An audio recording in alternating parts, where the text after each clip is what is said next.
चले शुरू करते हैं। आज हम बात करेंगे व्यवहारवादी सिद्धांत या बिहेवियरल अप्रोच,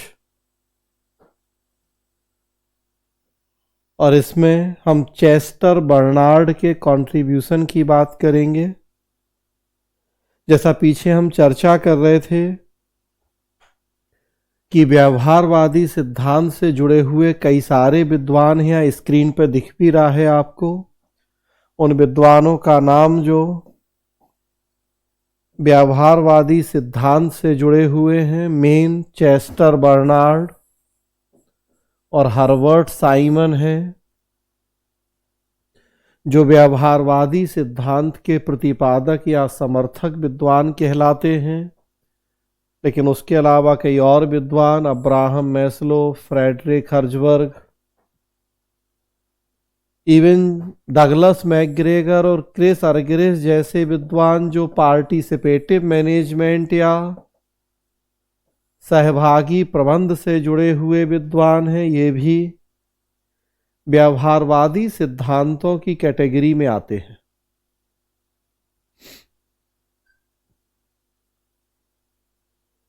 यहां अभी हम आपसे बात करेंगे चेस्टर बर्नार्ड के योगदान की। पहले तो इन जनरल देखेंगे हम कि व्यवहारवाद होता क्या है, फिर चेस्टर बर्नार्ड का योगदान पढ़ा जाएगा, और जैसा हम बात कर रहे थे कि आगे हम प्रशासनिक व्यवहार के रूप में इस सिद्धांत को और डिटेल पढ़ते हैं। एडमिनिस्ट्रेटिव बिहेवियर, उसमें कई और विद्वान हम पढ़ते हैं, Herbert Simon, Abraham Maslow, Frederick Herzberg. इन विद्वानों को हम एडमिनिस्ट्रेटिव बिहेवियर या प्रशासनिक व्यवहार के अंतर्गत पढ़ते हैं। चूंकि व्यवहारवाद के कई सारे अंग या तत्व हैं, वो भी यहाँ लिखे हैं। कम्युनिकेशन है, डिसीजन मेकिंग है, लीडरशिप है, अथॉरिटी है, रिस्पॉन्सिबिलिटी है, मोटिवेशन है, मोराल है। तो व्यक्ति के व्यवहार या व्यवहारवाद के कई सारे तत्व हैं, और जो ये विद्वान देख रहे हैं, इन्होंने किसी अलग अलग तत्व पे फोकस करते हुए अपनी स्टडी की है। बर्नार्ड तो ओवरऑल बातें करते हैं सबकी, लेकिन साइमन देखेंगे तो वो मेनली डिसीजन मेकिंग की बात करते हैं। उसके अलावा अब्राहम मैस्लो, फ्रेडरिक हर्ज़बर्ग देखेंगे तो वो मेनली मोटिवेशन की बात करते हैं। तो इसलिए जो है यहां ओवरऑल हम बर्नार्ड की बात करते हैं, क्योंकि उन्होंने ओवरऑल चर्चाएं की हैं। और फिर जब डिसीजन मेकिंग पढ़ते हैं तो हर्बर्ट साइमन, क्योंकि वो स्पेशली उसकी बात करते हैं। जब मोटिवेशन पढ़ते हैं तो अब्राहम मैस्लो और फ्रेडरिक हर्ज़बर्ग, वो उनका पूरा फोकस मोटिवेशन की स्टडी पे है। तो यहां हम बर्नार्ड की बात करेंगे आपसे, और आगे डिसीजन मेकिंग में हर्बर्ट साइमन, मोटिवेशन में अब्राहम मैस्लो, फ्रेडरिक हर्ज़बर्ग। तो इन सब विद्वानों की चर्चाएं आगे की जाएंगी। तो व्यवहारवादी सिद्धांत या बिहेवियरल अप्रोच, और फिलहाल उसमें चेस्टर बर्नार्ड का योगदान। तो सबसे पहले व्यवहारवाद का अर्थ देखें, 2 लाइन में व्यवहारवाद का अर्थ लिखा हुआ है स्क्रीन पे आपके सामने। संगठन में कार्यरत कार्मिक या व्यक्ति। हम देखते हैं कि संगठन के 5 तत्व होते हैं। उसमें एक तत्व होता है व्यक्ति, उसकी भावनाएं, पसंद नापसंद। उसके अलावा उद्देश्य, संरचना, तकनीक और एक बाह्य वातावरण या इकोलॉजी। इन 5 तत्वों से मिलके संगठन बनता है। तो जो व्यवहारवादी सिद्धांत है, ये संगठन में कार्यरत व्यक्ति की मानसिक अवस्था या मनोदशा की स्टडी करता है। दूसरे शब्दों में व्यक्ति के व्यवहार का अध्ययन। तो इसीलिए इसे हमने नाम दे दिया व्यवहारवादी अध्ययन। व्यक्ति के जो आंतरिक पक्ष है उसमें क्या चल रहा है, व्यक्ति की किसी पर्टिकुलर सिचुएशन में क्या मनोदशा, क्या उसका मेंटल लेवल या मेंटल स्टेटस है, क्या सोच रहा है व्यक्ति, उसके मन में क्या विचार चल रहे हैं, उन सब बातों की जब स्टडी की जाती है तो उसे हम व्यवहारवाद की संज्ञा देते हैं। व्यवहारवाद भी दो आधारों पर व्यक्ति का अध्ययन करता है, एक इंडिविजुअल बिहेवियर या व्यक्तिगत व्यवहार और दूसरा समूहगत व्यवहार या पूरे ग्रुप का जो बिहेवियर है उसकी स्टडी की जाती है। संगठन में अकेला एक व्यक्ति तो है नहीं, हम देखते हैं कि दो या अधिक व्यक्तियों के समूह का नाम संगठन है। तो कई सारे व्यक्ति, तो हम इंडिविजुअल व्यवहार भी देखते हैं, किसी एक व्यक्ति की उसकी मानसिक स्थिति, मनोदशा क्या है, वो क्या सोच रहा है, क्या प्रॉब्लम, क्या अपेक्षाएं हैं उसकी, और उसके साथ साथ पूरे ग्रुप का भी उनकी मानसिक अवस्था या मनोदशा क्या है उसकी स्टडी की जाती है। एक सबसे अच्छा उदाहरण देखेंगे कि एक टॉपिक अभिप्रेरणा या मोटिवेशन पढ़ेंगे आगे हम। ये व्यक्तिगत व्यवहार की स्टडी होगी, कैसे हम किसी व्यक्ति में काम करने की इच्छा शक्ति को जागृत कर सकते हैं या उसे मोटिवेट कर सकते हैं।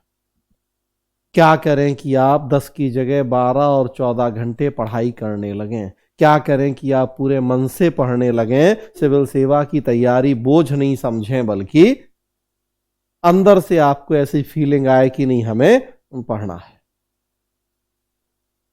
यहां देखेंगे हम अभिप्रेरणा या मोटिवेशन में कि हर आदमी में काम करने की इच्छा शक्ति को पैदा करने के तरीके एक जैसे नहीं होते या हो सकते,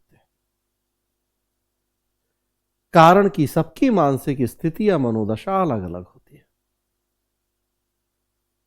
कोई इसलिए सिविल सेवा की तैयारी कर रहा है, सिविल सेवक बनना चाहता है कि इसमें इज्जत सम्मान खूब है, तो उसे हमें उस तरह की बात कहनी पड़ती है तब मोटिवेट होता है वो। कोई पैसे के लिए भी तो उसे वो बताना होता है कि भाई सिविल सेवक आप बन जाएंगे तो सैलरी कितनी मिलेगी और साथ साथ ऊपरी कमाई के जरिए कितने होंगे, तो उसे लगेगा कि नहीं अब तो कुछ भी हो जाए बनना है हमें, तो पढ़ेगा वो 14 घंटे। किसी को हमने कहा सम्मान चाहिए तो उसे उस तरह की बातें बतानी पड़ेंगी कि एक सिविल सेवक को हमारे देश में, हमारे समाज में, स्पेशली जो हिंदी भाषी इलाका है, लोग पढ़े लिखे नहीं है, वहाँ कितना इज्जत सम्मान है, कैसे माई बाप की तरह पूजा जाता है, तो उसे लगेगा कि नहीं कुछ भी हो जाए अब तो हमें बनना ही है। तो अभिप्रेरणा के सबके लिए अलग अलग तरीके होते या हो सकते हैं, तो वो व्यक्तिगत व्यवहार होता है, क्योंकि हर इंडिविजुअल के संदर्भ में हमें देखना होता है कि उसकी इच्छाएं, जरूरतें क्या हैं, क्या करें कि हम उसमें काम करने की इच्छा को पैदा कर दें या मोटिवेट कर दें। तो हर व्यक्ति की मानसिक अवस्था की स्टडी की जाती है और तब मोटिवेशन होता है। और समूहगत व्यवहार में यहां पूरे ग्रुप, एक समूह की बात की जाती है। मनोबल या मोराल एक सबसे अच्छा उदाहरण है समूहगत व्यवहार का। और वर्तमान समय की बात करें तो देखिए, भारतीय क्रिकेट टीम का मनोबल बहुत ऊंचा है, क्योंकि ऑस्ट्रेलिया को उन्हीं के घर में जितनी बुरी तरीके से मात दे दी है। ऐसे खिलाड़ी जो एकदम नौसिखिए थे, किसी का पहला मैच, किसी का दूसरा मैच, किसी का चौथा मैच, कुल कितना जो बॉलर्स थे टोटल 11 विकेट लेने का एक्सपीरियंस था हमारे बॉलर्स के पास। और उनके बॉलर देख रहा था सर्वे तो 400 की 600 कितने विकेट लेने का एक्सपीरियंस, तो हमारे बॉलर्स टोटल 11 विकेट का एक्सपीरियंस था। और उसके बाद जितनी स्लेजिंग हुई और जितने टीका टिप्पणियां, गाली गलौच, बंदर से लेके क्या क्या नहीं कहा गया, उसके बाद भी उन्हीं के घर में आधे दिन में मात दे दी, 5वें दिन 4.5 दिन में 300 रन बना के। तो कितना ऊंचा है मनोबल। तो अब यहां हम एक व्यक्ति की बात नहीं कर रहे, यहां पूरे ग्रुप की बात कर रहे हैं, पूरी टीम 11 सदस्य जो खेल रहे थे, उसके अलावा जो चोटिल होके बैठे थे भाई वो भी पहले दूसरे में तो थे ही पार्ट, प्लस टीम के बाकी लोग, मैनेजर, ट्रेनर से लेके फिजियो से लेके, तो भारतीय टीम का मनोबल बहुत ऊंचा है। तो यहां हम एक समूह के व्यवहार की बात करते हैं, उनका व्यवहार कैसा रहा उन पूरे समूह का, और हमारे समूह का व्यवहार कैसा रहा। उनका व्यवहार यही है कि खेल से ज्यादा वो जो मेंटल प्रेशर हमेशा से, और उसके लिए गाली गलौज से लेके भद्दी टिप्पणियों से लेके खुद भी, और जो दर्शक बैठे हैं वो भी, वो उनका व्यवहार है, समूहगत है। देखिए वो पूरे एक समूह का, पूरे उनके समाज का कहें, वही स्वभाव है, वही करते हैं। तो हमारा व्यवहार क्या है? तो यहां हम व्यक्ति की नहीं, यहां पूरे समूह की बात कर रहे हैं। तो दोनों आधारों पे व्यवहारवादी सिद्धांत व्यक्ति के व्यवहार का अध्ययन करता है।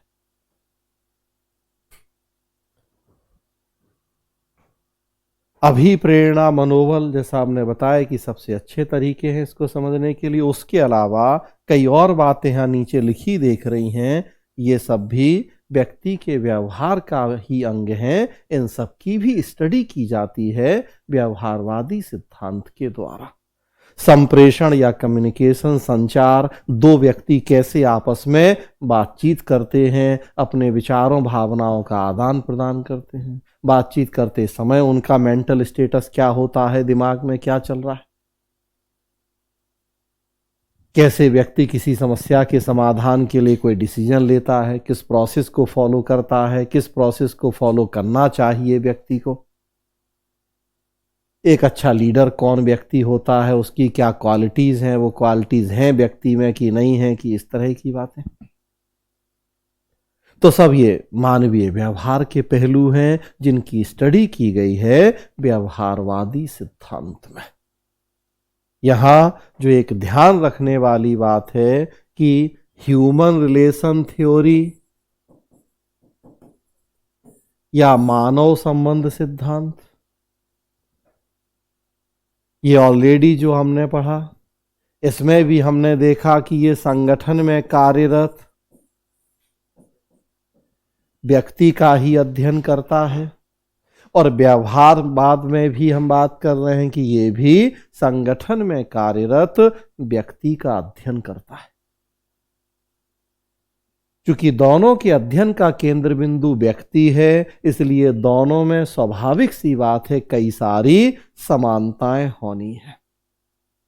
और ये शुरू में जो हमने बात की थी बंद प्रणाली और खुली प्रणाली, खुले में बी और B/A+B, तो वहीं हमने देखा था कि मानव संबंध और व्यवहारवाद या एंटीथीसिस और सिंथेसिस में कई सारी समानताएं होंगी, क्योंकि दोनों के अध्ययन का केंद्र बिंदु हम देख सकते हैं व्यक्ति है। दोनों में कुछ अंतर भी हैं, तो वो भी हमने देखा कि मानव संबंध का अपग्रेडेड वर्जन व्यवहारवाद है। कुछ चीजें उसी की ली गई हैं, कुछ को अपडेट कर दिया गया है समय के साथ। हाँ, मूलतः दोनों के अध्ययन का केंद्र बिंदु व्यक्ति है। फिर भी जो एक इनमें अंतर है कि मानव संबंध ने व्यक्ति के बाह्य पक्ष का अध्ययन ज्यादा किया है, एक्सटर्नल एस्पेक्ट उसका, बाह्य पक्ष, जैसा नाम ही है मानव संबंध, तो रिलेशंस, एक व्यक्ति का दूसरे के साथ संबंध। एल्टन म्यू ने कहा पारस्परिक संबंधों की मधुरता, संबंधों के आधार पर बने अनौपचारिक संगठन या समूह। तो मानव संबंध ने भी व्यक्ति का अध्ययन किया, लेकिन ध्यान रखेंगे उसने व्यक्ति के बाह्य पक्ष, एक्सटर्नल एस्पेक्ट पे ज्यादा फोकस किया है, स्पेशली ह्यूमन रिलेशंस। और व्यवहारवाद भी व्यक्ति का अध्ययन कर रहा है, लेकिन ध्यान रखें कि व्यवहारवाद व्यक्ति की मानसिक अवस्था या मनोदशा, दूसरे शब्दों में कहें तो आंतरिक पक्ष के अध्ययन पर ज्यादा जोर देता है, इंटरनल एस्पेक्ट उसका, व्यक्ति की जो इमोशंस, जो आंतरिक उसकी भावना या उसकी मानसिक स्थिति है, उसकी स्टडी पे फोकस ज्यादा करता है। अब आप कह सकते हैं कि आंतरिक और बाह्य को अलग अलग कैसे करें, तो सच्चाई है कि दोनों को अलग अलग करना कठिन है, क्योंकि हमारे अंदर जो चल रहा है, जो हम सोच रहे हैं, उसी से तो हमारा चाल चलन, व्यवहार, बोलचाल डिसाइड होगा। तो सही बात है। तो इन दोनों में स्पष्ट अंतर कर पाना भी कठिन है। ये दोनों बातें एक दूसरे से जुड़ी हैं। हमारे मन में क्या चल रहा है, कब हमारी मनोदशा कैसी है, उसी से हमारे बाहर के संबंध भी निर्धारित होते हैं। घर में आज अगर कुछ लड़ाई झगड़ा हो गया पति पत्नी का या कुछ और, ऑफिस आएगा व्यक्ति, तो स्वाभाविक सी बात है कि वो अपने कलीग के साथ अच्छा व्यवहार नहीं कर पाता है। क्यों? क्योंकि वो घर से ही उसके दिमाग में वो चीजें अंदर बैठी हैं। तो अब संगठन में उसका बाहरी पक्ष भी जो अपने कलीग के साथ व्यवहार है वैसा हो जाता है, खींचने लगता है या उनके साथ ढंग से बात नहीं करता है। बाद में एहसास होता है कि अरे हम किसी और की सजा किसी और को दे रहे हैं। तो इन दोनों को स्पष्ट तौर पे अलग अलग कर पाना संभव नहीं है। इसीलिए मानव संबंध और व्यवहारवाद काफी घुले मिले हैं, या वास्तव में कहें कि इनके बीच खिचड़ी वाली स्थिति है। कोशिश करते हैं हम दोनों को डिफरेंशिएट करने की, कुछ अंतर हैं भी जो शुरू में भी हम जानते हैं, फिर देखेंगे। लेकिन हाँ, वास्तव में यह भी सच्चाई है कि जैसे वैज्ञानिक प्रबंध और मानव संबंध एकदम हमें दिखता है कि इनके अंतर क्या हैं, दो अलग अलग ध्रुव हैं, वैसा मानव संबंध और व्यवहारवाद में कई बार अंतर कर पाना संभव नहीं होता है, क्योंकि है दोनों का अध्ययन का केंद्र बिंदु व्यक्ति। हाँ, एक आंतरिक दूसरा बाह्य हम बता रहे हैं, लेकिन ये दोनों आपस में जुड़े हुए हैं। साथ साथ ये भी ध्यान रखने की जरूरत है। तो व्यवहारवाद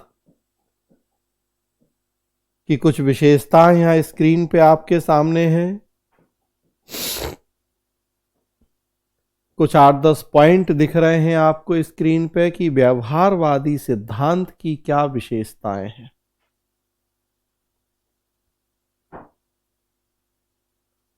कुछ बातें तो जो हमने अभी देख ही ली वही लिखी हैं यहां विशेषता में, कुछ और एडिशनल बातें हैं।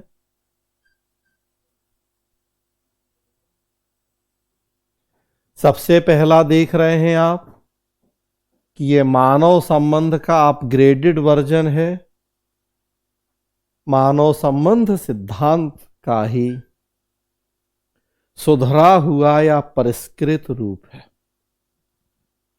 Upgraded version of human relation theory.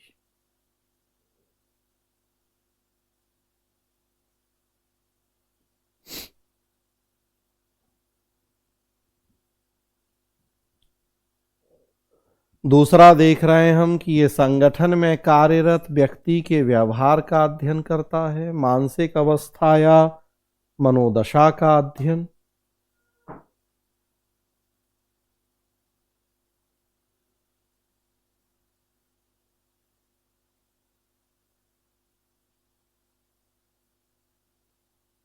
तीसरी बात भी पीछे हमने देख ली कि व्यक्ति के व्यवहार का भी दो आधारों पर अध्ययन करता है, व्यक्तिगत व्यवहार और समूहगत व्यवहार।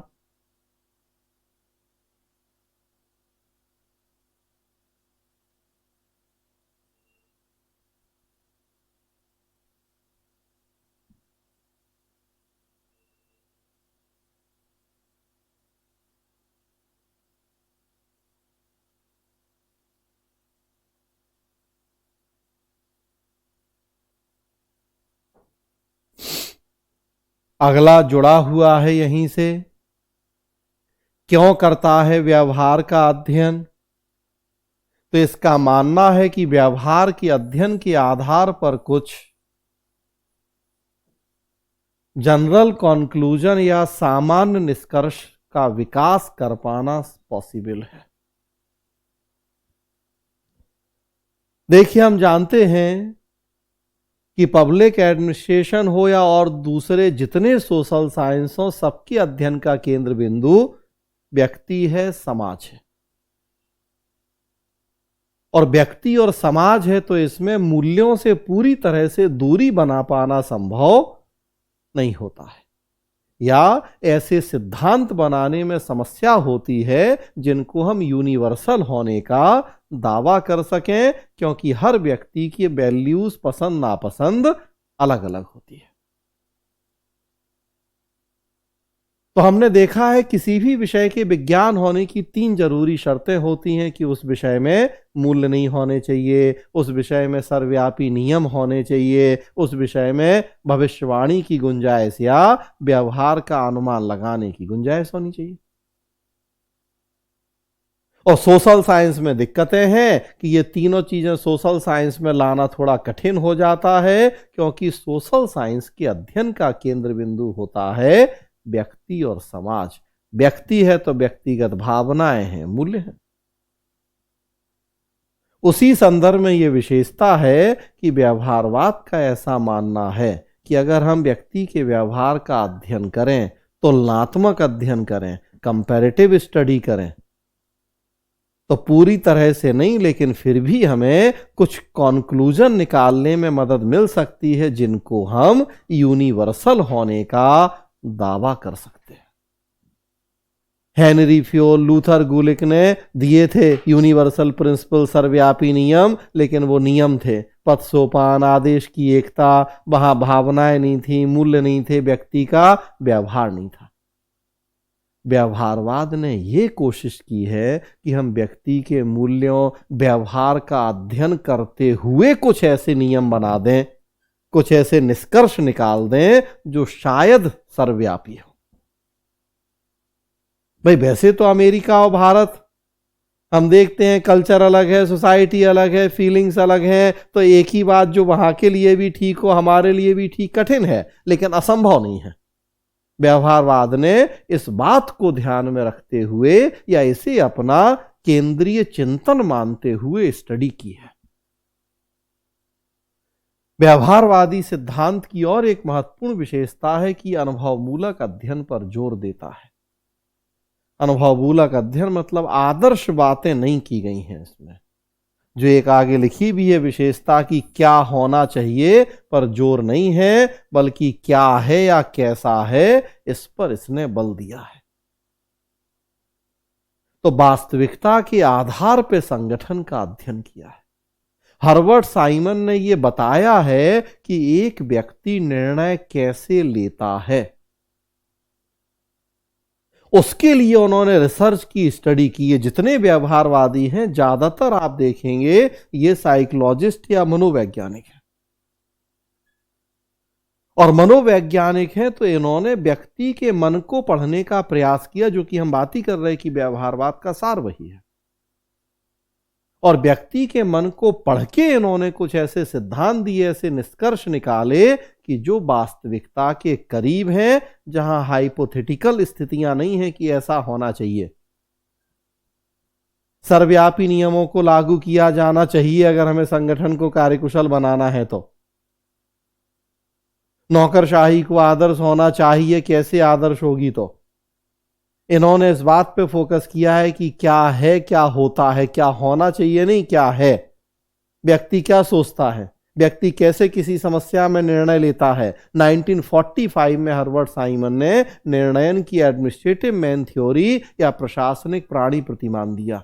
आज हम 2021 में हैं, आज तक हम और आप बिल्कुल उसी तरह से निर्णय लेते हैं ज्यादातर, जैसा 1945 में बताया था हर्बर्ट साइमन।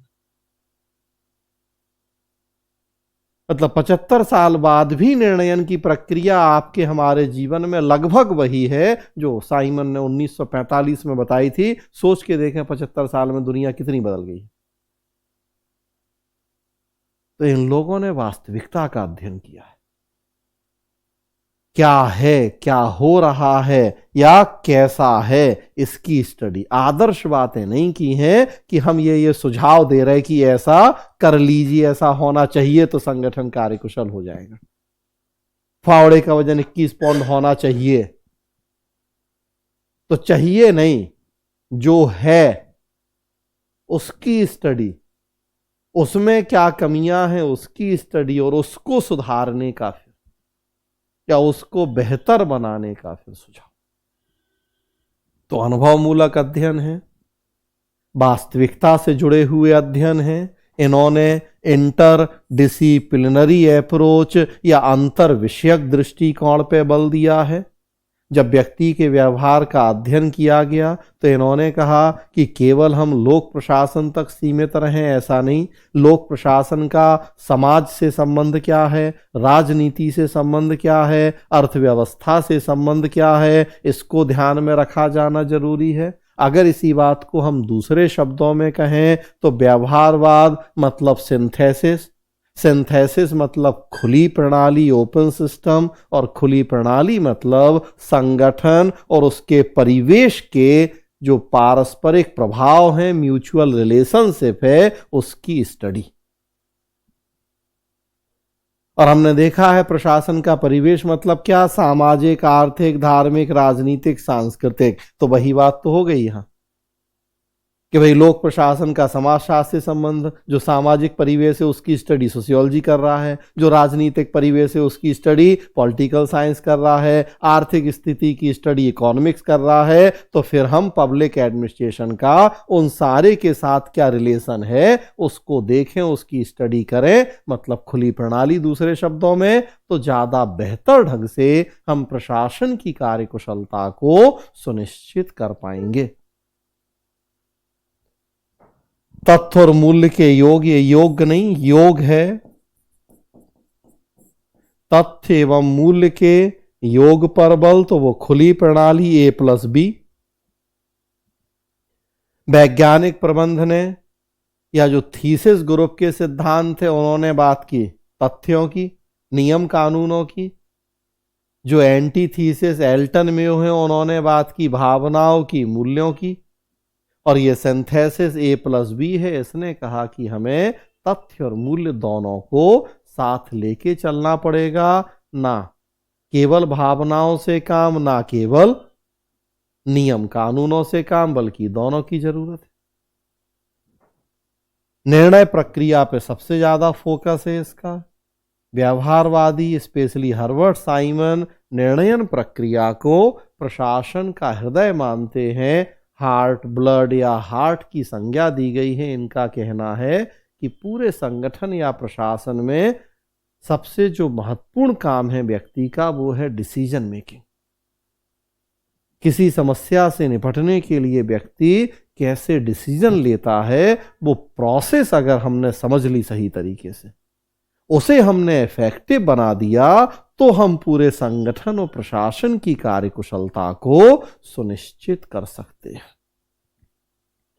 तो अभिप्रेरणा, मनोबल, लीडरशिप, उन सब की भी स्टडी है, लेकिन सबसे ज्यादा फोकस डिसीजन मेकिंग पे है। स्पेशली हर्बर्ट साइमन, जैसा मैंने बताया कि बहुत काम किया, बहुत महत्वपूर्ण काम किया उन्होंने डिसीजन मेकिंग के लिए। इतना महत्वपूर्ण कि हर्बर्ट साइमन जब हम पढ़ेंगे तो नोबेल पुरस्कार मिला है उन्हें अपने उस निर्णयन के कंट्रीब्यूशन के लिए।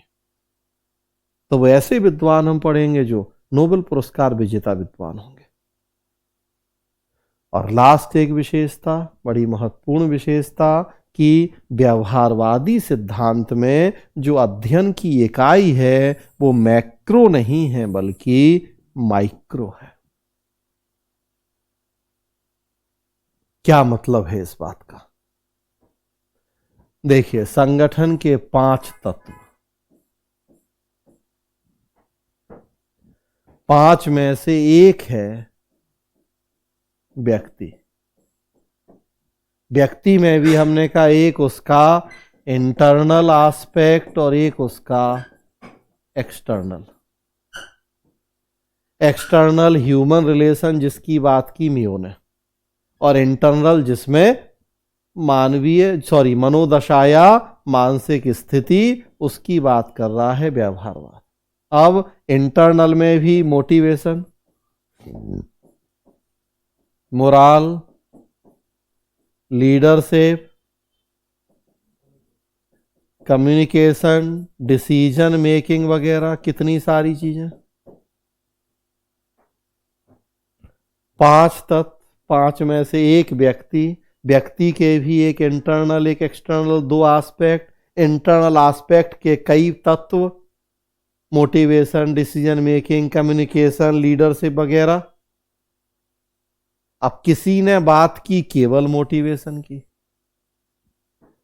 किसी ने बात की केवल लीडरशिप की, तो देख लीजिए अध्ययन की इकाई कितनी सूक्ष्म या माइक्रो हो गई। मतलब पूरे व्यवहार का भी अध्ययन नहीं है, व्यक्ति के व्यवहार के भी एक एक छोटे छोटे से पहलू का अध्ययन है। केवल डिसीजन मेकिंग, केवल मोटिवेशन, केवल लीडरशिप। इवन हम देखेंगे कि मोटिवेशन में भी दो तत्व हैं। एक तत्व है प्रेरणा, दूसरा तत्व है उद्देश्य। मोटिवेशन के भी दो तत्व, प्रेरणा और उद्देश्य। मैस्लो ने बात की प्रेरणा की, हर्जबर्ग ने बात की उद्देश्य की। मतलब और देखिए कितनी माइक्रो लेवल की स्टडी हो गई कि मोटिवेशन की भी पूरी स्टडी नहीं की है ना। मोटिवेशन के भी दो तत्व होते हैं, व्यक्ति की आवश्यकता या इच्छाएं और फिर उन आवश्यकताओं या इच्छाओं की पूर्ति। अब्राहम मैस्लो का सबसे महत्वपूर्ण योगदान है मोटिवेशन के संदर्भ में, लेकिन हम देखते हैं कि मैस्लो ने पूरे मोटिवेशन की भी स्टडी नहीं की। केवल उन्होंने ये बताया अपनी नीड हायरार्की थ्योरी में कि व्यक्ति की आवश्यकता या इच्छाएं क्या होती हैं और छोड़ दिया। बाद में फ्रेडरिक हर्जबर्ग आए, उन्होंने फिर ये बताया कि हम उन आवश्यकताओं या इच्छाओं की पूर्ति कैसे कर सकते। मतलब अगर हमें मोटिवेशन को जानना है तो दो विद्वानों को एक साथ पढ़ना होता है, अब्राहम मैस्लो और फ्रेडरिक हर्जबर्ग, तब पूरा वो मोटिवेशन वाला एक छोटा सा टॉपिक कंप्लीट होता है। तो इतने सूक्ष्म स्तर पे जाके इन लोगों ने स्टडी की है, जबकि आपके सामने है कि मोटिवेशन व्यक्ति के व्यवहार का एक छोटा सा पहलू है और व्यक्ति पूरे संगठन का एक तत्व है, और तत्व है संरचना, तकनीक और उद्देश्य। तो चलिए कांस्टेंट है भाई, जो तो उसकी स्टडी नहीं करनी, उसे हमें बेहतर ढंग से प्राप्त करना है। तो बचे हुए चार तत्वों की हम स्टडी कर रहे हैं, संरचना, तकनीक, व्यक्ति और बाह्य वातावरण। तो व्यक्ति के भी व्यवहार के छोटे छोटे से पहलुओं की स्टडी की गई इनके द्वारा। कारण हमने कहा सब साइकोलॉजिस्ट है, मनोवैज्ञानिक है, तो मनोविज्ञान जो काम ही है, मन का विज्ञान जैसा नाम है उसका, मानसिक स्थिति, मनोदशा, तो उसी की स्टडी की। एक एक किसी पहलू को उठाया व्यक्ति के, कई कई साल तक उसी पर रिसर्च हुई, स्टडी हुई, अपने सिद्धांतों का प्रतिपादन किया। तो अध्ययन की इकाई बहुत सूक्ष्म है। टेलर पूरा संरचना, तकनीक, वैज्ञानिक विधियां वगैरह, तो कंपैरेटिवली अध्ययन की इकाई ज्यादा ब्रॉड थी, मैक्रो लेवल की स्टडी थी। और ये काफी छोटी छोटी इकाई की स्टडी है, तो इसे हम माइक्रो लेवल स्टडी की संज्ञा देते हैं, जितने भी व्यवहारवादी सिद्धांत हैं या सिद्धांतकार हैं उनको। तो ये कुछ महत्वपूर्ण विशेषताएं हैं व्यवहारवाद की। यहां मानव संबंध और व्यवहारवाद की तुलना हमने यहीं कर दी है थोड़ा शुरू में ही। ह्यूमन रिलेशन थ्योरी और बिहेवियरलिस्ट अप्रोच की कंपैरेटिव स्टडी यहां है स्क्रीन पे। चीजें लगभग हम पहले से जान रहे हैं, तो यहां हमने दोबारा उनको रिपीट करना जरूरी नहीं समझा स्क्रीन पे। सिमिलरिटीज एंड डिससिमिलरिटीज, समानताएं एवं असमानताएं। तो एक तरफ ह्यूमन रिलेशन या मानव संबंध, दूसरी तरफ व्यवहारवाद या बिहेवियरलिज्म। और हमने देखे केवल इतना लिख के छोड़ा है, क्योंकि हम ऑलरेडी जान रहे हैं कि मानव संबंध मतलब खुली प्रणाली, ग्रुप बी, और व्यवहारवाद मतलब खुली प्रणाली, B oblique A plus B.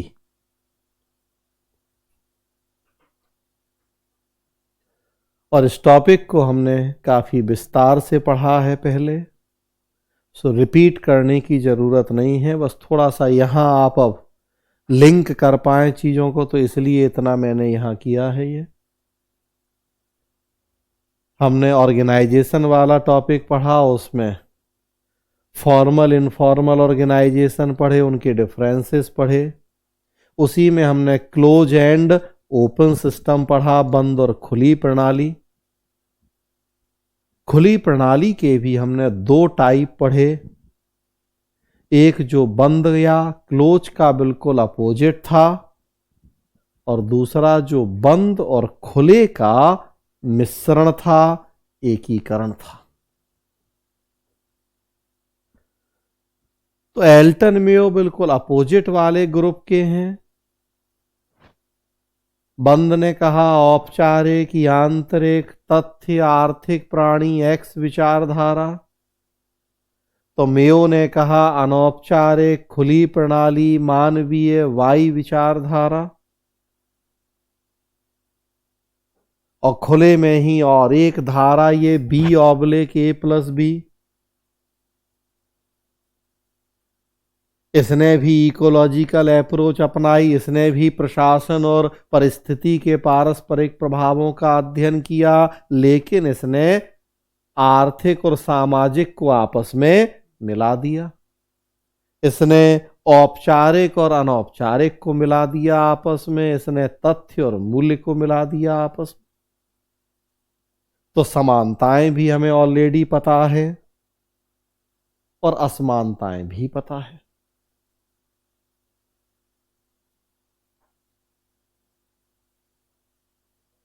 तो वही चीजें यहां आपको कॉपी करनी है। मानव संबंध और व्यवहारवाद की तुलना में समानताएं भी हम जान रहे हैं और असमानताएं भी हम जान रहे हैं। और वहीं से जुड़ा हुआ टॉपिक और एक स्क्रीन पे आपके सामने है। एल्टन मेयो फर्स्ट बिहेवियरलिस्ट या प्रथम व्यवहारवादी के रूप में। चूंकि अब तक आपको ये बात समझ में आ गई है कि मानव संबंध और व्यवहारवाद दोनों को एकदम स्पष्ट तौर पे अलग अलग करना संभव नहीं है। इनकी खिचड़ी वाली स्थिति है कि दोनों आपस में जुड़े हुए हैं। मानव संबंध का ही थोड़ा सा बस अपग्रेडेड वर्जन व्यवहारवाद है। इनफैक्ट टाइम भी देखें आप तो इन दोनों थ्योरीज के प्रतिपादन का समय भी लगभग सेम है। 1938 में चेस्टर बर्नार्ड की पुस्तक आई थी, कार्यपालिका के कार्य, फंक्शंस ऑफ द एग्जीक्यूटिव, और उसमें व्यवहारवादी सिद्धांत। और बिल्कुल उसी दौर में हम देखते हैं 1939 में एल्टन मेयो का ह्यूमन रिलेशन थ्योरी। मेयो प्रयोग पहले से कर रहे थे 27 से 32, लेकिन उनकी थ्योरी लगभग उसी दौरान आई 38-39। तो बर्नार्ड मेयो अगर देखें तो कंटेम्परेरी है, समकालीन विद्वान है। सिद्धांत समकालीन हो गए, और जब समकालीन है तो इस लिहाज से भी कई सारी समानताएं होनी है इनमें, कुछ अंतर भी हो गए, क्योंकि व्यवहारवाद का आगे भी विस्तार हुआ है।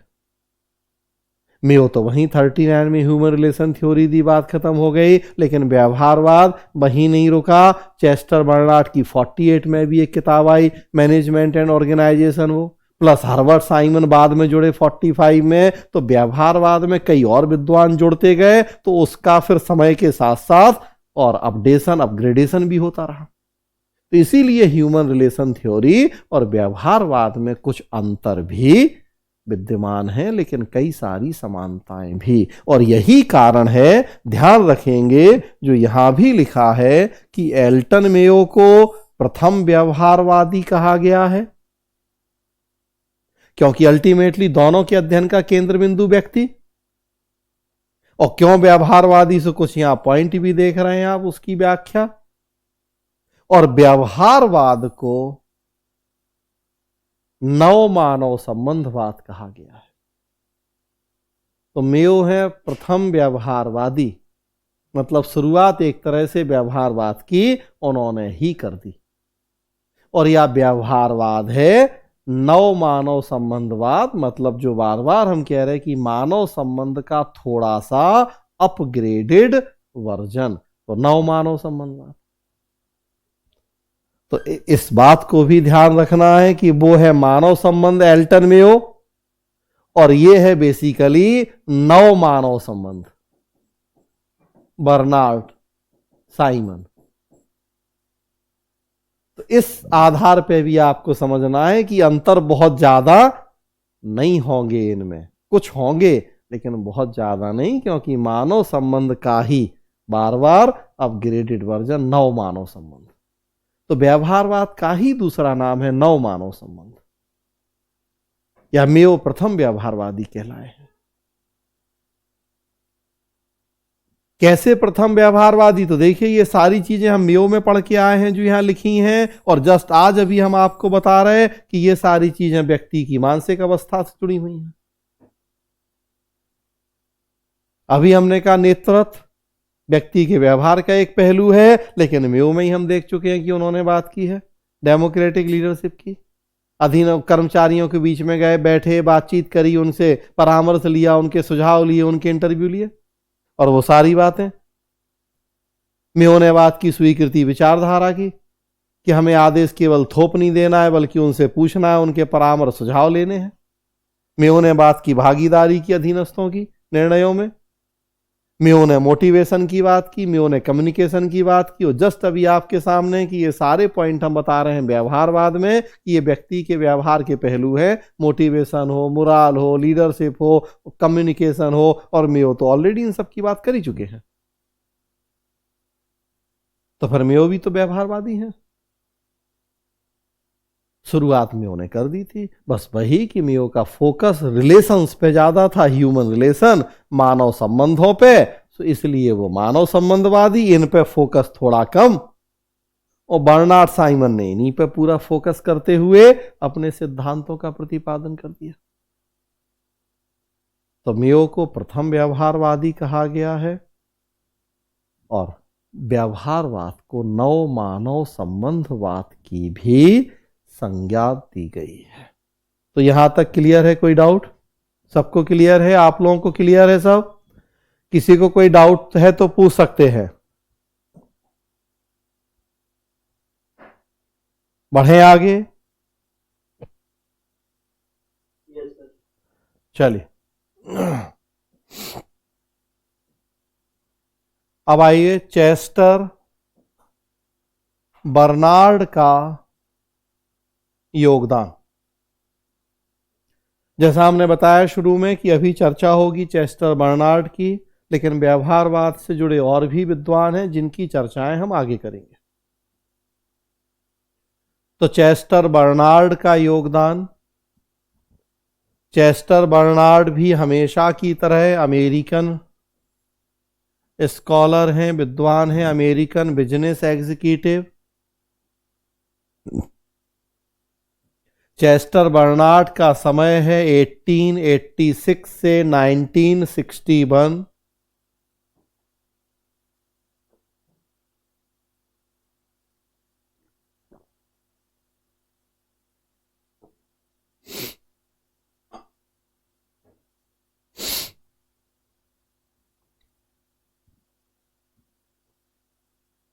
बर्नार्ड की दो महत्वपूर्ण पुस्तकें, एक 1938 में पब्लिश हुई, the functions of the executive या कार्यपालिका के कार्य। इस पुस्तक से हमें बर्नार्ड के विचारों की जानकारी मिलती है। यहीं से हमने व्यवहारवादी सिद्धांत की शुरुआत मानी है। एक पुस्तक और आई उनकी बाद में 1948, ऑर्गेनाइजेशन एंड मैनेजमेंट, संगठन एवं प्रबंध। ये भी उनके विचारों को जानने का एक इंपॉर्टेंट सोर्स है।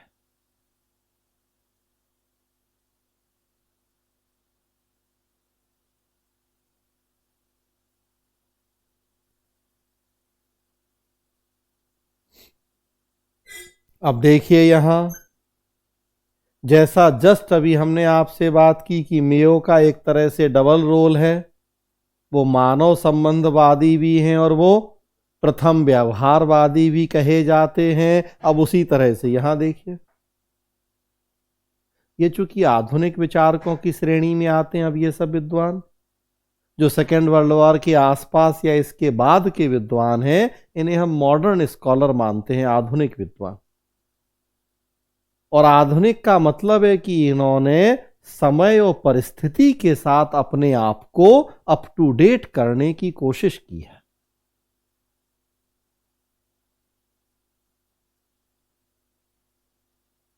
तो देखिए फिर यहां एक महत्वपूर्ण बात लिखी है कि बर्नार्ड मूल रूप से व्यवहारवादी भी हैं, लेकिन बर्नार्ड को सिस्टम अप्रोच का विद्वान भी या व्यवस्थावादी भी कहा जाता है। तो यहां भी वही स्थिति है कि ये व्यवहारवादी भी हैं और ये व्यवस्थावादी भी हैं। और आपको याद है तो शुरू में हमने बताया था, जब हमने सिद्धांतों का क्लासिफिकेशन किया था थीसिस, एंटीथीसिस और सिंथेसिस में 3 सिद्धांत हमने रखे थे, एक बिहेवियरलिज्म, एक पार्टिसिपेटिव मैनेजमेंट और एक सिस्टम अप्रोच।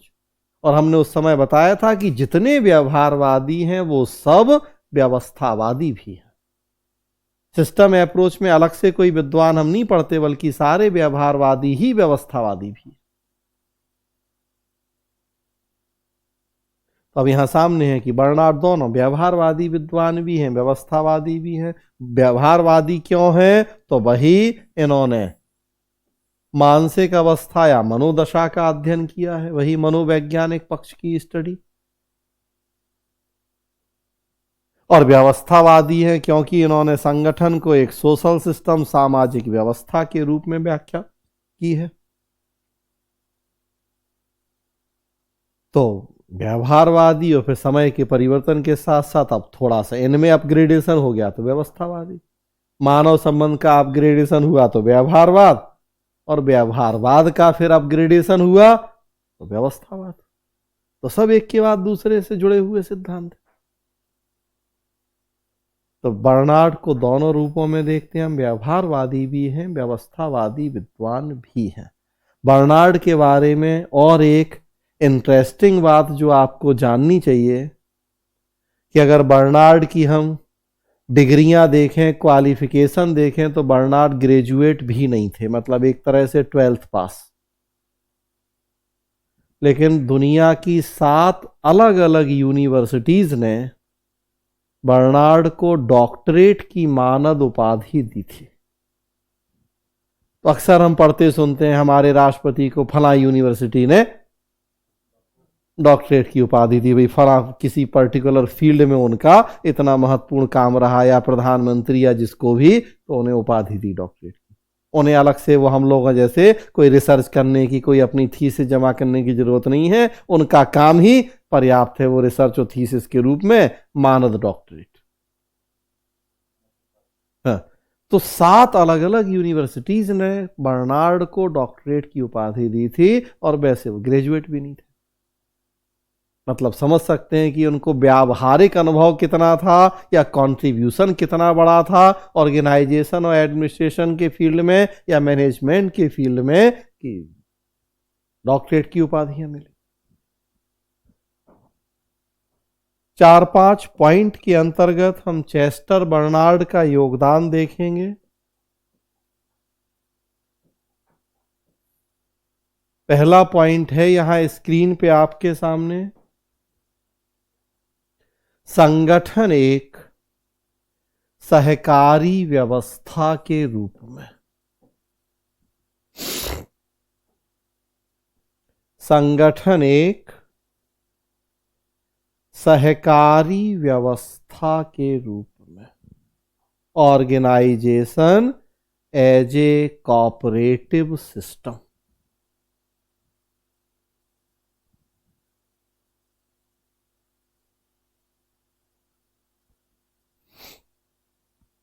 क्या है ये समझिए। बर्नार्ड ने जो पुस्तक लिखी 1938 में, कार्यपालिका के कार्य या फंक्शंस ऑफ द एग्जीक्यूटिव, उसमें एक प्रश्न उठाया कि एक संगठन का जन्म कैसे होता है, कैसे एक ऑर्गेनाइजेशन अस्तित्व में आता है, कब संगठन बनता है, क्यों संगठन बनता है। ये उनके दिमाग में घूम रहा था एक विचार, जो उसका उत्तर दिया उन्होंने, कैसे संगठन बनता है। तो उन्होंने बताया कि प्रत्येक व्यक्ति के जीवन के कुछ लक्ष्य या ध्येय होते हैं,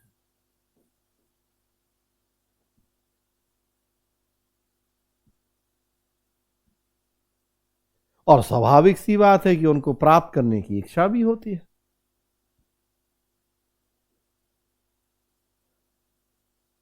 भाई आपको सिविल सर्वेंट बनना है, किसी को आईएएस बनना है, किसी को आईपीएस बनना है, किसी को डिप्टी कलेक्टर बनना है, किसी को डीवाईएसपी बनना है, किसी को कुछ और बनना है। और क्यों बनना है? क्योंकि जैसा अभी हमने कहा थोड़ी देर पहले, किसी को समाज में इज्जत सम्मान चाहिए है, किसी को कार्य की विविधता चाहिए है, किसी को पैसा चाहिए है, किसी को दहेज चाहिए है। भाई सिविल सर्वेंट बन जाते हैं तो दहेज भी खूब मिलता है, तो किसी को इसलिए भी हो सकता है सिविल सर्वेंट बनना हो कि दहेज खूब मिलता है। तो कहने का मतलब कि सबके जीवन के कुछ लक्ष्य हैं, कुछ उद्देश्य हैं, हमें क्या पाना है, क्या करना है, कैसे करेंगे वो। तो सम्मान चाहिए कि पैसा चाहिए कि दहेज चाहिए, कि घर वालों की इच्छा पूरी करनी है, कि मोनोटोनस जॉब है या काम है वो नहीं करना है, बल्कि डाइवर्सिफाई काम होते हैं कलेक्टर के, डिप्टी कलेक्टर के, या तो वो हमें चाहिए है, करने हैं। तो प्रत्येक व्यक्ति के जीवन के कुछ लक्ष्य हैं, कुछ ध्येय हैं, उनको प्राप्त करने की इच्छा भी है। लेकिन बर्नार्ड ने कहा प्रत्येक व्यक्ति की कुछ सीमाएं, कुछ लिमिटेशंस भी होती हैं।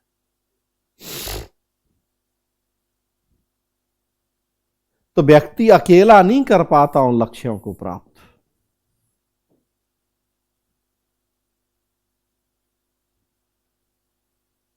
आपको इज्जत सम्मान चाहिए, पैसा चाहिए, लेकिन अब ये किसी दुकान पे मार्केट में जाके तो बिकता नहीं है इज्जत सम्मान की, पैसा देके खरीद लिया, कि पैसे पेड़ पे लगे हैं तो जाके तोड़ लिए पत्थर मार के।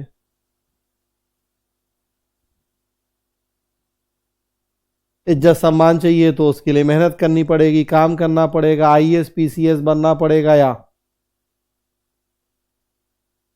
आईएएस पीसीएस बनना है तो उसके लिए कठिन परीक्षा पास करनी पड़ेगी, जो कि अकेले संभव, उसके लिए बहुत सारी मेहनत के लिए हमारा सहयोग चाहिए या दूसरे का सहयोग चाहिए। तो मतलब कि अकेले नहीं कर सकते आप ये सारी चीजें, जो आपके जीवन के लक्ष्य हैं, उनकी लक्ष्यों की प्राप्ति के लिए जो प्रयास हैं, अकेले संभव नहीं है वो। तो प्रत्येक व्यक्ति की कुछ सीमाएं भी होती हैं बर्नार्ड के अनुसार। परिणाम व्यक्ति अकेला उन लक्ष्यों को प्राप्त नहीं कर पाता। सीमाएं शारीरिक हो सकती हैं, मानसिक हो सकती हैं, जैविक, आर्थिक हो सकती हैं, किसी भी रूप में।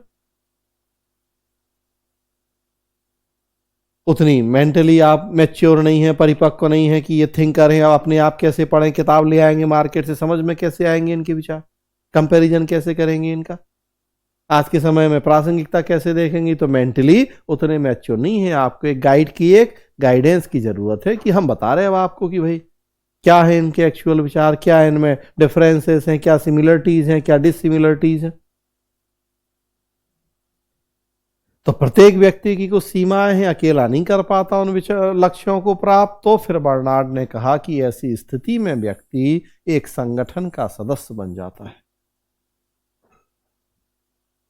ऐसे संगठन का सदस्य जहां उसे लगता है कि उसकी जो लिमिटेशंस हैं, सीमाएं हैं, वो समाप्त हो जाएंगी और वो अपने लक्ष्यों को आसानी से प्राप्त कर ले।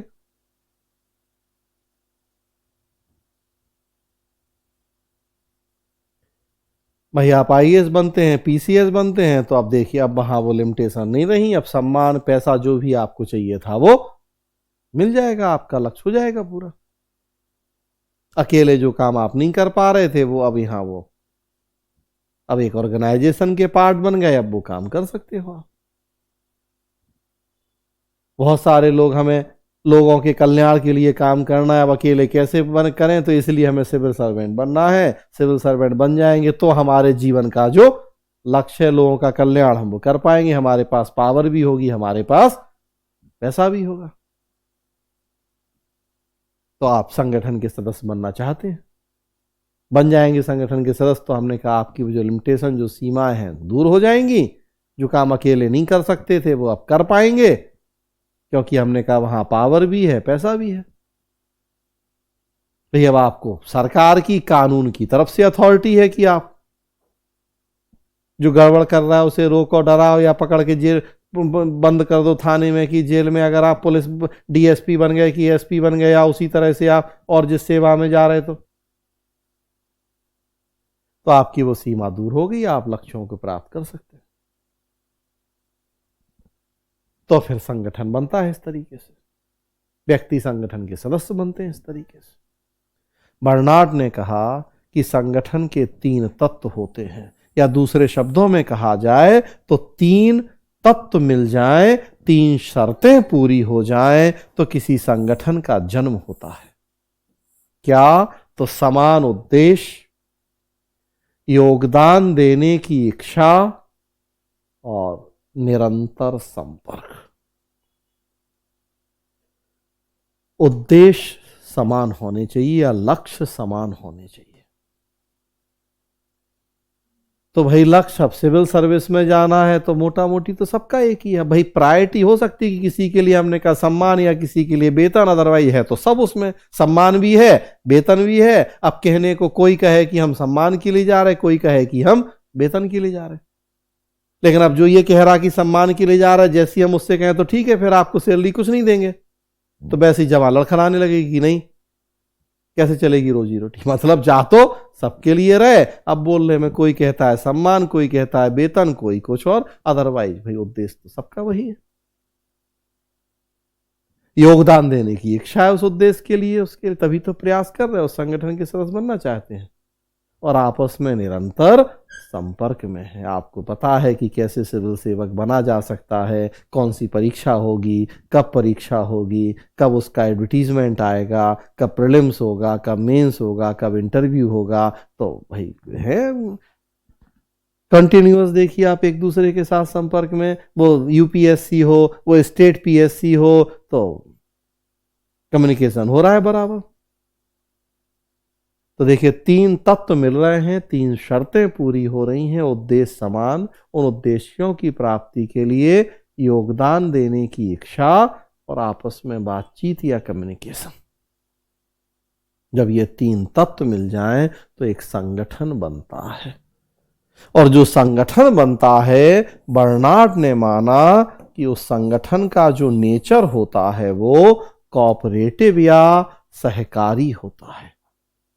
संगठन एक सहकारी व्यवस्था के रूप में कार्य करता है।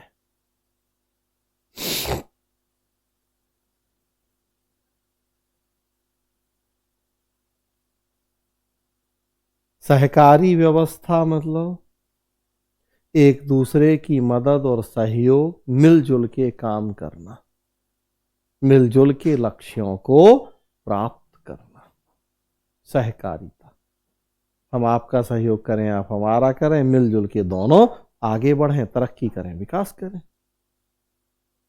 तो आजकल तो देखिए सहकारिता, कोऑपरेटिव्स पे कितना जोर है। सेल्फ हेल्प ग्रुप्स होते हैं, महिलाओं के स्वयं सहायता समूह इसी कॉन्सेप्ट पे बेस्ड होते हैं। और जब हम बर्नार्ड की प्रासंगिकता करेंगे तो बस वही एग्जाम्पल देंगे आपको। एसएचजी सेल्फ हेल्प ग्रुप, 20 महिलाएं इकट्ठी हो जाती हैं, अपना एक ग्रुप बना लेती हैं, कहती हैं हर महीने हम 2-2 हजार रुपए की बचत करेंगे या हजार रुपए की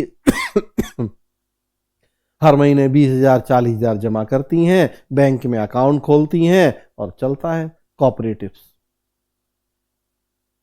अमूल कोऑपरेटिव्स का सबसे अच्छा उदाहरण, लिज्जत पापड़ कोऑपरेटिव्स का सबसे अच्छा उदाहरण। अब तो हम कितना प्रमोट कर रहे हैं, हमारे संविधान में भी देखिए आप, फंडामेंटल राइट्स हो, डायरेक्टिव प्रिंसिपल्स हो, हर जगह सहकारिता पे हम जोर देते हैं। हाँ बिल्कुल, कोऑपरेटिव बैंक होते हैं, सही बात है। ग्रामीण क्षेत्रों में। तो सहकारिता मतलब लोग मिलजुल के एक दूसरे के सहयोग से काम करें, अकेले नहीं कर पा रहे, मिलजुल के। भाई एक महिला सोचे हमें 20,000 रुपये इकट्ठा करना है तो 20 महीना लगेगा, और 20 महिलाएं इकट्ठी हो जाए तो हर महीने 20-20 हजार हो जाएगा इकट्ठा। अब सबको तुरंत एक ही साथ तो जरूरत है नहीं है। इस बार 20 में से जिस एक महिला को जरूरत थी वो 20,000 ले ले, अपनी सिलाई मशीन खरीद लाए 2 या कुछ और काम शुरू कर ले, अगले महीने फिर 20,000 अब दूसरी महिला ले ले। तो ये कॉपरेशन है कि एक दूसरे के सहयोग से काम हो गया। अकेले अपने दम पे हम 20,000 इकट्ठा करना चाहते तो 20 महीना लगता, और 20 भी नहीं, क्योंकि इस महीने का 1,000 रुपया अगले महीने पता पड़ा बच्चे की बीमारी हो जाती तो उसकी दवाई दारू में खर्चा हो जाता, फिर अगले महीने कुछ हो जाता तो पता नहीं कितने महीने लग जाते अपने दम पे 20,000 इकट्ठा करने में। और ऐसे में आप 4 लोग एक ग्रुप ग्रुप बना लें ग्रुप डिस्कशन के लिए, और 4 लोगों में काम बांट लें। एक आदमी का हम जीएस का हिस्ट्री तैयार करेंगे, दूसरा पॉलिटी, तीसरा साइंस। एक एक महीने में नोट्स बना लें, आपस में एक दूसरे से शेयर कर लें। अपने दम पे काम करेंगे तो 4 महीना लगेगा, और 4 लोग एक साथ हो जाएंगे तो वही काम 1 महीने में हो जाएगा। भाई 4 लोग काम बांट लेंगे, एक दूसरे को वही हेल्प कर देंगे, तो 4 महीने वाला काम 1 महीने में भी हो सकता है। वो अदरवाइज हर आदमी 4-4 महीना लगाए, तो समझदारी क्या है भाई? अपने दम पे आप पबैठ पढ़ोगे तो 2 साल में भी उस लेवल का नहीं पढ़ पाओगे जितना हम आपको 4 महीने में पढ़ा दे रहे हैं, क्योंकि हमने कहा हमारे पास भाई 20 साल का अनुभव है।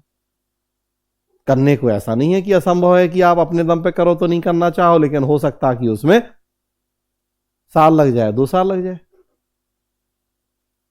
और अब हम हमारा सहयोग ले रहे हैं आप, तो हम वही काम आपको 4 महीने में करवा दें, और उससे कई गुना ज्यादा क्वालिटी का करवा दें। तो सहयोग का, सहकारिता का महत्व तो है ही।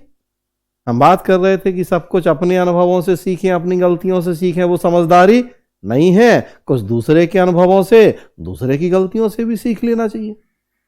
भाई अल्टीमेटली लक्ष्य पूरा करना ही तो हमारे लिए सब कुछ है। अब उसके लिए हम कह नहीं साहब सब कुछ हम ही करेंगे। अगर मिलजुल के हो रहा है लक्ष्य पूरा, तो क्या बुराई है उसमें, क्या दिक्कत है उसमें? आजकल इतने सारे वैश्विक संगठन बन रहे हैं, द्विपक्षीय बहुपक्षीय संगठन, आरसेप, तो क्वाड, तो ये तो वो, तो पर्पस यही तो है कि मिलजुल के कर लें काम, अकेले नहीं कर पाए। अकेले चाइना से लड़ने में दिक्कत है, क्वाड बना लो। अमेरिका हो जाए, ऑस्ट्रेलिया हो जाए, जापान हो जाए, भारत हो जाए, जिनको है दिक्कत चाइना से, तो मिलके भाई, ताकि 4 इकट्ठे मिलके कर लो मुकाबला, अकेले नहीं कर पा रहे तो। समझदारी तो यही कहती है। तो सहकारिता की, एक दूसरे का सहयोग करो। बर्नार्ड ने वही कहा कि संगठन का नेचर बस ऐसे ही है। संगठन में जितने लोग जुड़े हैं वो एक दूसरे का सहयोग करें, संगठन व्यक्ति को सहयोग करे, व्यक्ति संगठन को सहयोग करे, तभी मिलजुल के सबकी तरक्की और विकास होगा। तो इस संगठन का नेचर होता है कोऑपरेटिव या सहकारी। तो बर्नार्ड ने यहां बताया कि संगठन कैसे बनता है, 3 तत्व उसके, और संगठन का नेचर क्या होता है। आगे बढ़ाया बर्नार्ड ने बात को, उसी से जुड़ा हुआ है ये योगदान प्रतिफल संतुलन नियम, या योगदान संतोष संतुलन नियम। योगदान प्रतिफल संतुलन भी कहते हैं उसे, और या योगदान संतोष संतुलन भी कहते हैं उसे।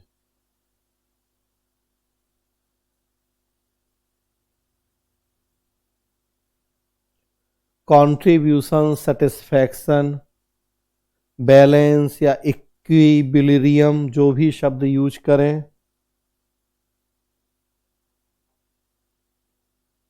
इसमें बर्नार्ड ने यह बताया है कि संगठन बन तो गया, संगठन कब तक काम करता है,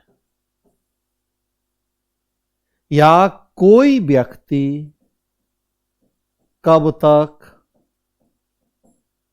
संगठन का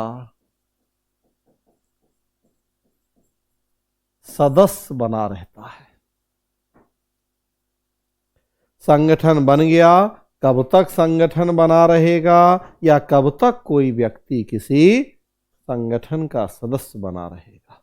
तो उसके लिए बर्नार्ड ने फिर ये थ्योरी दी योगदान प्रतिफल संतुलन नियम की।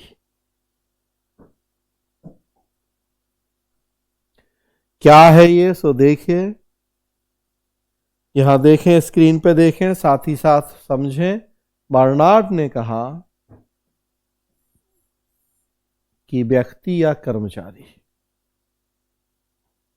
और संगठन, इन्हीं दोनों के रिलेशन की हम बात कर रहे हैं कि कब तक ये संगठन काम करेगा, कब तक व्यक्ति संगठन का सदस्य बना रहेगा। तो बर्नार्ड ने कहा कि कर्मचारी संगठन के उद्देश्य प्राप्ति में योगदान देता है।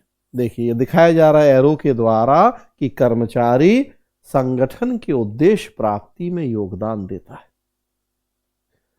बदले में संगठन के द्वारा व्यक्ति के लिए कुछ रिटर्न की, कुछ प्रतिफल की व्यवस्था की जाती है। भैया आप काम करेंगे, बदले में आपको सैलरी मिलेगी, पुरस्कार मिलेंगे, इज्जत सम्मान मिलेगा।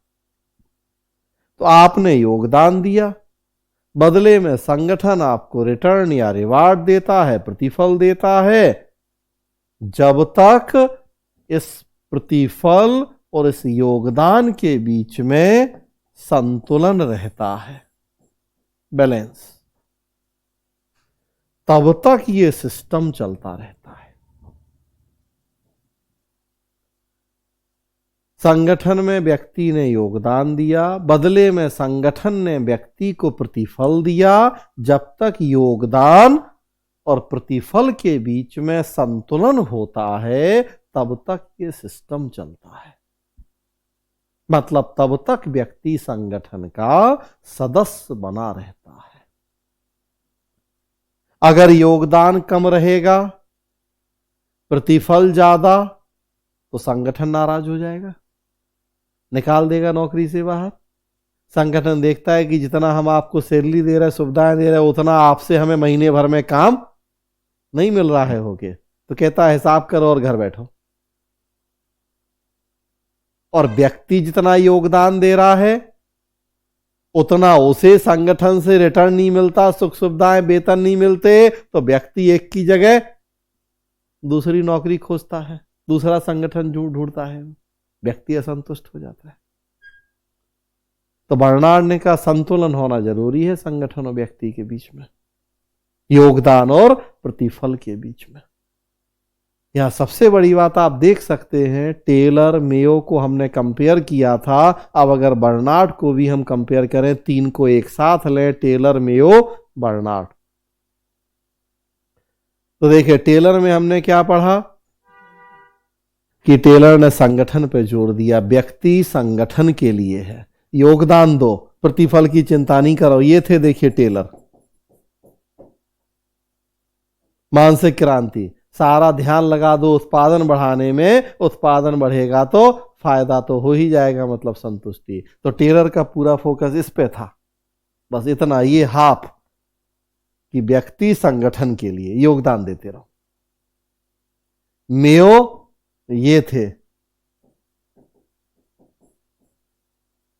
कि संगठन पहले व्यक्ति को संतुष्ट तो करे, उसकी भावनाओं को समझे, उसकी समस्याओं का समाधान करे। ऐसा होगा तो व्यक्ति तो उत्पादन बढ़ा ही देगा, व्यक्ति में तो चाहत है उत्पादन बढ़ाने की। तो मेयो का फोकस था ये आधा, एक पक्षीय, टेलर का ये आधा, मेयो का वो आधा। और बर्नार्ड क्या कह रहा है, दोनों के बीच में संतुलन हो गया, ए प्लस बी की नहीं, टेलर प्लस मेयो बराबर बर्नार्ड, या थीसिस प्लस एंटीथीसिस बराबर सिंथेसिस, या वही खुली प्रणाली ए प्लस बी। योगदान भी प्रतिफल भी, दोनों के बीच में जब तक उचित संतुलन नहीं होगा, तब तक संगठन कार्यकुशल नहीं बन पाएगा। हमें दोनों का ख्याल रखना है, हमें संगठन का भी ख्याल रखना है, हमें व्यक्ति का भी ख्याल रखना है। व्यक्ति योगदान दे वो भी जरूरी है, लेकिन बदले में उसे उसी मात्रा में प्रतिफल मिले ये भी जरूरी है। अब आगे देखिए, प्रतिफल भी केवल टेलर नहीं, केवल मेयो नहीं, प्रतिफल भी बर्नार्ड कहते हैं 2 तरह का होगा, आर्थिक प्रतिफल भी और गैर आर्थिक प्रतिफल भी।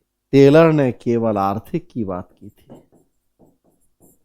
मेयो ने केवल गैर आर्थिक की बात की थी, और बर्नार्ड ने कहा दोनों तरह का प्रतिफल होना चाहिए संगठन में। भाई उसे आप वेतन भी दीजिए, लेकिन साथ में इज्जत सम्मान भी दीजिए, अपनापन भी दीजिए, अवकाश, पुरस्कार, मतलब जो भी सोशल साइकोलॉजिकल चीजें हैं, गैर आर्थिक प्रतिफल हैं, नॉन इकोनॉमिक, उन सब की भी जरूरत है।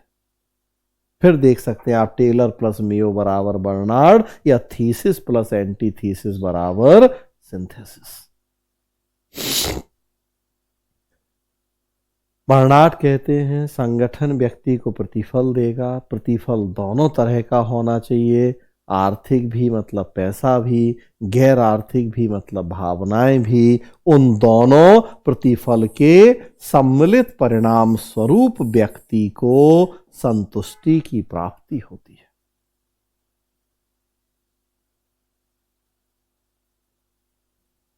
जब तक संतुष्टि, और ये एरो उल्टा करें, जब नहीं, ठीक है, जब तक संतुष्टि और योगदान के बीच में संतुलन बना रहेगा, तब तक ये पूरा सिस्टम चलता रहेगा। व्यक्ति जितना योगदान दे रहा है और उसे जितनी संतुष्टि मिल रही है, दोनों में अगर संतुलन, बैलेंस मेंटेन रहेगा तो ये सिस्टम चलेगा, और ये बैलेंस टूटेगा तो वहीं से संगठन समाप्त हो जाएगा, या व्यक्ति छोड़ देगा संगठन को, और नहीं तो संगठन व्यक्ति को निकाल देगा। तो इनके बीच में संतुलन जरूरी है। तो हम इसे योगदान प्रतिफल संतुलन नियम भी कहते हैं, हम इसे योगदान संतोष संतुलन नियम भी कहते हैं। व्यक्ति द्वारा संगठन के उद्देश्य प्राप्ति में योगदान, बदले में संगठन के द्वारा व्यक्ति के लिए प्रतिफल की व्यवस्था, प्रतिफल दोनों तरह का, आर्थिक गैर आर्थिक, उससे व्यक्ति को संतुष्टि, और जब तक संतुष्टि में, योगदान प्रतिफल में संतुलन, तब तक ये पूरा सिस्टम चलता है। तो ये पहला और महत्वपूर्ण योगदान था बर्नार्ड का, संगठन एक सहकारी व्यवस्था और योगदान प्रतिफल संतुलन। कैसे संगठन बनता है, कब तक संगठन काम करता है, संगठन का नेचर क्या होता है, और उसी में योगदान प्रतिफल संतुलन नियम। तो आज यहीं रोकेंगे, कल आगे बढ़ाएंगे। सो कल यही चलेगा, बर्नार्ड का जो बचा हुआ पार्ट है वो करेंगे। सो किसी, हाँ बिल्कुल डालना है इस तरह के फ्लो चार्ट, आप लोग आंसर में ऐड कीजिए। इस तरह के फ्लो चार्ट बनाएंगे तो नंबर आपको नेचुरल सी बात है ज़्यादा मिलेंगे, आंसर भी ज़्यादा अट्रैक्टिव होगा आपका। तो ये तो हमने शुरू में ही कहा था कि आप अपने से भी बना सकते हैं, ये हमारी क्रिएटिविटी, आप अपने से भी इस तरह के डायग्राम फ्लो चार्ट यूज करें, आंसर में बनाएं। ठीक है, किसी को कुछ पूछना है? जी,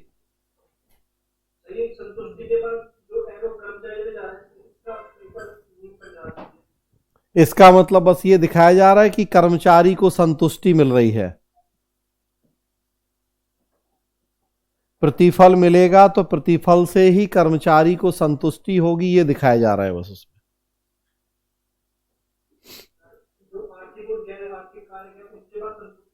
जी हाँ, जब व्यक्ति को पैसा मिलेगा, सम्मान, तभी तो संतुष्टि मिलेगी। तो ये प्रतिफल है 2 तरह का, आर्थिक और गैर आर्थिक, और उससे व्यक्ति को संतुष्टि।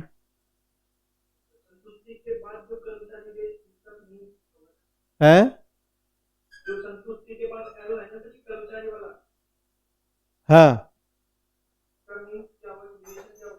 मतलब संतुलन दिखाया जा रहा है कि यहाँ योगदान और संतुष्टि के बीच में संतुलन, यहाँ प्रतिफल और संतुष्टि के भी योगदान के बीच में संतुलन, बस ये दिखाया जा रहा है।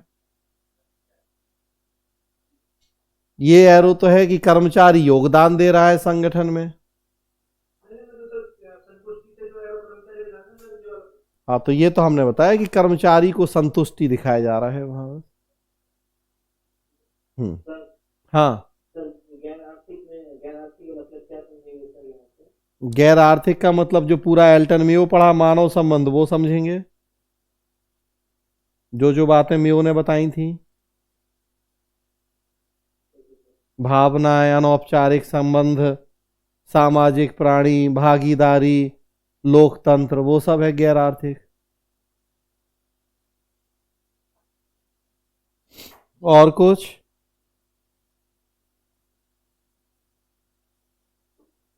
कुछ नहीं, क्लियर है। तो चलिए आज यहीं रोक रहे हैं, कल बढ़ाएंगे। तो कल यही टॉपिक चलेगा व्यवहारवाद में चेस्टर बर्नार्ड। तो आप लोग आज मीटिंग लीव कर सकते हैं, कल मिलेंगे हम लोग। जी जी जी।